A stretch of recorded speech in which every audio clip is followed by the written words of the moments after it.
어제 준비한 XRP를 또 자료를 말씀을 드리도록 하겠습니다.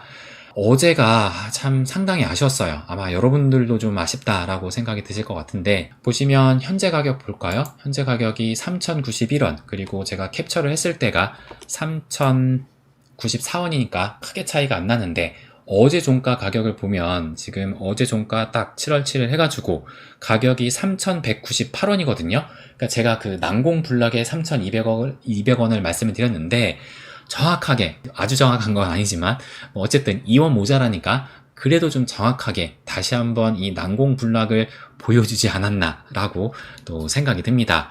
그래서 어제 3,200원 근방까지 또 올라가게 됨으로써 그 결과가 어떻게 됐느냐, 요 청산맵을 또 보시게 되면은 이 3,200원의 그 가격대가 이 달러로는 그 달러로는 0.34달러라고 말씀을 드렸잖아요. 1개월로 보시게 되면 그 3,200원에 해당하는 가격이 2.34달러 요 정도였었거든요. 그러니까 어제 이렇게 상승을 하면서 노랗게 지금 집중돼 있었던 요 숏베팅 물량을 지금 정확하게 가장 노랗게 있었던 요 부분을 청산을 시켰거든요.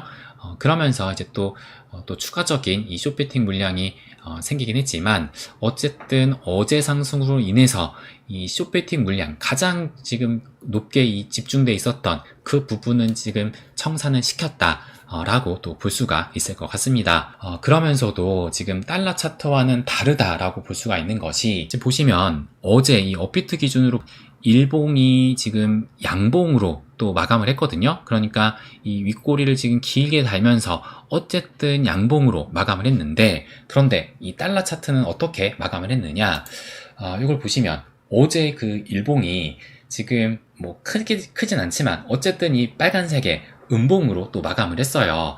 그래서 제가 최근에 말씀을 드렸죠. 현재 그 리플 흐름의 특징 중에 하나가 긴 윗꼬리를 달면서 지금 마감을 하고 있다. 그러니까 이때부터 해가지고 긴 윗꼬리를 계속 지금 남겼잖아요. 그래서 제가 어제 영상이었나요? 어제도 마찬가지로 이 긴 윗꼬리를 달지 않아야 된다라고 좀 말씀을 드렸었는데, 근데 참 그 기후가 현실화가 되면서 보시는 것처럼 긴 윗꼬리를 또 달았습니다. 그 얘기는 누군가는 또 올라갈만 하면은 계속 또 매도를 하고 있다라는 거거든요.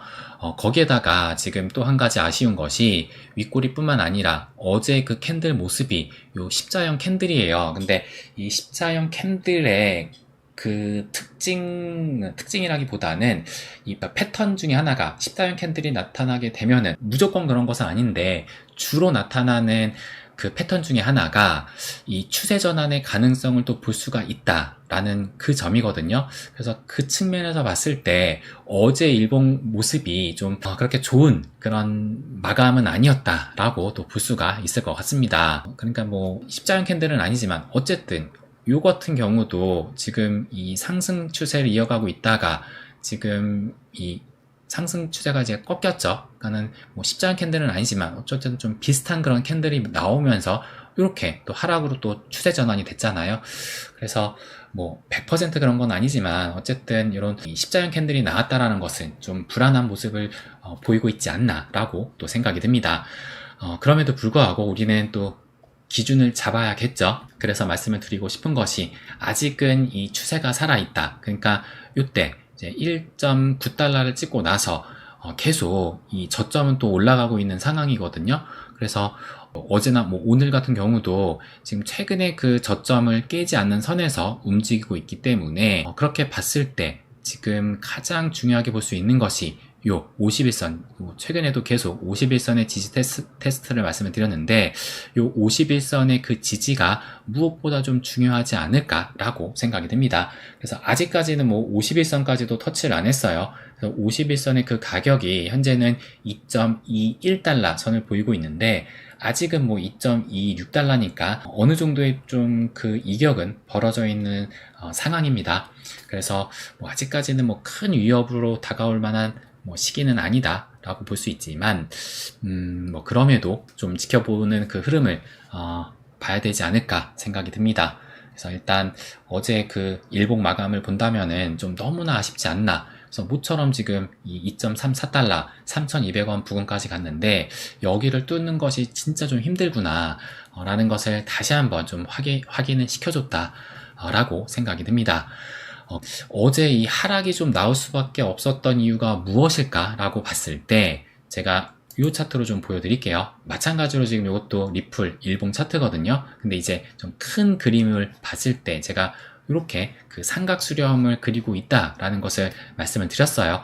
그러면서 이제 2017년도의 그 흐름과 지금 비슷하다라는 것을 말씀을 드렸었는데, 근데 어제 그 흐름이 보시는 것처럼 이때 이제 최고점을 찍고 그 다음에 이때도 이렇게 그 상단을 찍은 다음에 어제도 마찬가지로 이 삼각수렴의 그 상승, 그러니까 그 상단 이 추세선 여기를 정확하게 지금 맞고 떨어진 거거든요. 지금 삼각수렴의 그 상단에 맞고 하락을 하게 됐다. 그러니까 여기에서 한 번에 돌파하는 것이 그렇게 또 쉽지는 않잖아요. 그렇기 때문에 어제는 이 삼각수렴의 그 상단에 맞고 하락을 할 수밖에 없지 않았나 라고 또 생각이 듭니다. 그러니까는 여러 가지가 지금 복합적이죠. 그러니까는 요 단기적으로 봤을 때도 이 3,200원이라는 그 가격이 또 강력한 지금 저항대를 뭐 거의 한 달 넘었죠. 지금 한 달 넘게 뭐 2달 가까이 되고 있는 거예요. 5월 27일 이후로 지금 넘질 못하고 있으니까 지금 뭐 한 달 넘게 이런 상황에서 거기에다가 지금 요 삼각수렴의 상단까지 터치를 했으니까 어제 같은 경우는 좀 하락이 나올 수밖에 없었다라고 또 생각이 듭니다. 그래서 이제 이 위치에서 여기에서 상방으로 좀 가느냐 아니면은 또 상단을 맞은 만큼 다시 한번 하단을 내려가게 되느냐가 좀 중요하지 않을까 생각이 들어요. 그러면서 또 우리가 또 볼 수 있는 것이 이제는 절대 깨져서는 안 되는 2달러가 되지 않았나. 그러니까는 여기에서 하락을 한다 하더라도 이제는 이 하락 추세를 또 깨면 안 되잖아요. 또 살짝 못 깬다 하더라도 또 중요하다고 볼 수가 있는 것이 여기거든요. 그러니까는 이 저점을 지금 깨는 흐름이 나오면 안 되는 것이기 때문에 그렇게 따지면 이제 여기가 1.9달러였고 또 여기를 감안했을 때 어쨌든 이제 더 이상은 이 2달러를 깨면은 좀 어려워지지 않나. 그러니까는 예상과는 다르게, 그러니까 2017년과의 그 대상승으로 가는 그 흐름과는 좀 다르게 가고 있지 않나, 라고 또 생각이 듭니다. 그때하고는 또 반드시 같게 가진 않을 것이기 때문에 뭐 크게 상관없다라고 생각하시는 분도 있을 것 같은데, 일단 제가 그 기준에 맞춰서 말씀을 드릴 때는 이제는 좀 2달러를 반드시 좀 지켜줘야 되는 구간까지 오지 않았나 라고 또 생각이 듭니다. 그럼에도 저는 또 희망적인 것은 있다라고 보는 것이 있는데요.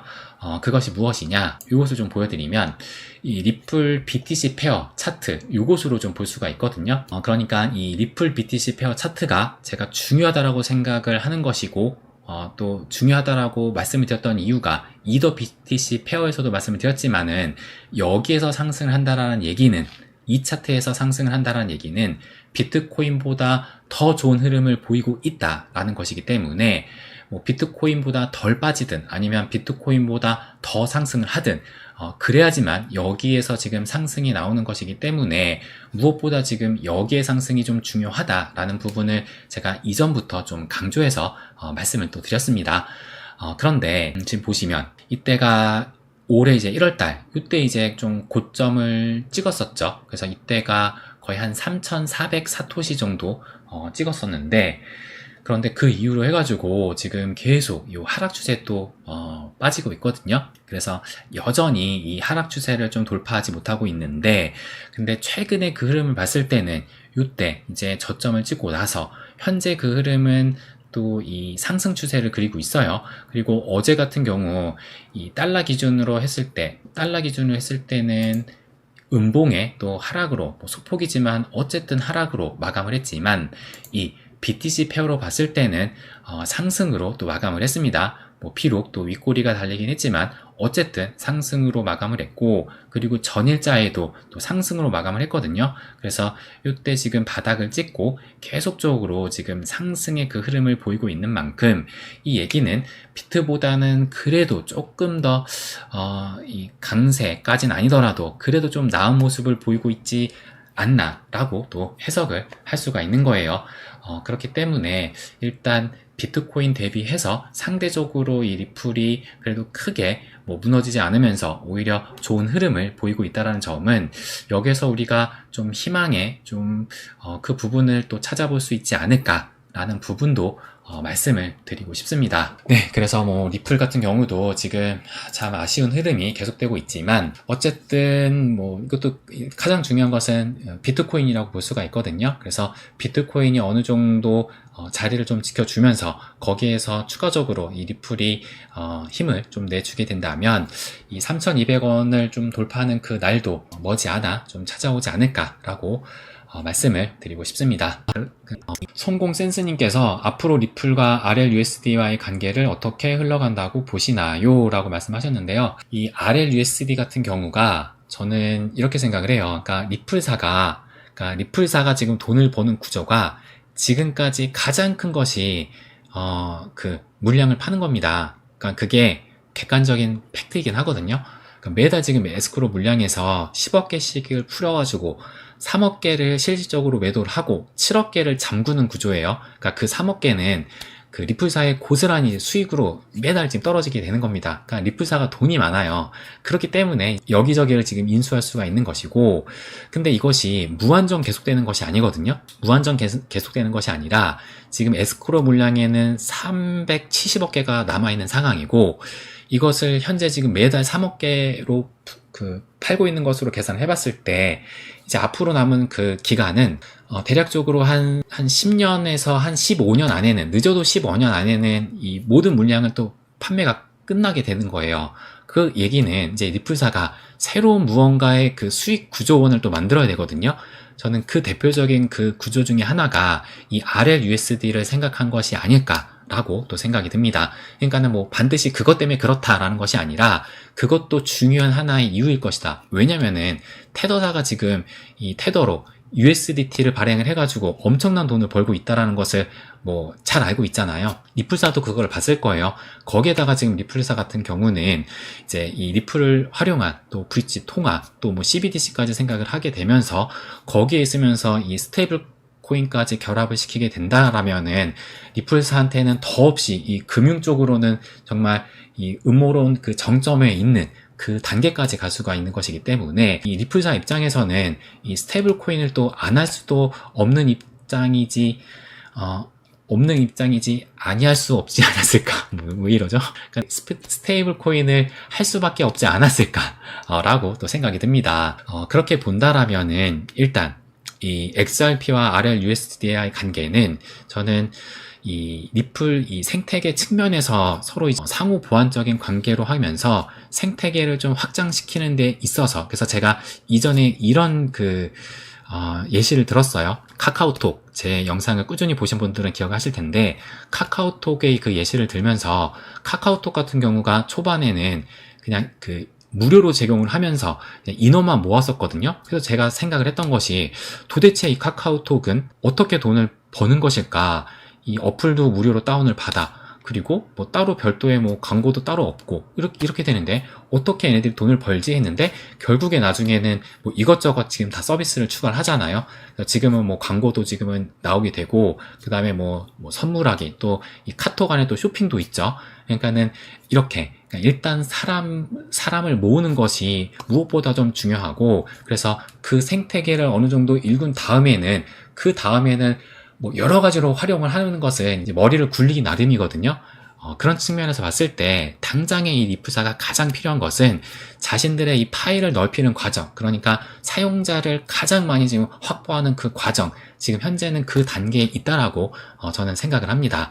그래서 지금은 일단 특별히 어떤 서비스를 확장시키고 이런다기보다는 생태계를 좀 확장을 시키면서 무엇보다 사람들을 좀 끌어들이는 그것이 좀 중요하지 않나, 그런 측면에서 이 XRP와 RLUSD도 좀 작용을 하게 되지 않을까 라고 또 생각이 듭니다. 오늘은 또 여기까지 마무리를 하도록 하겠습니다.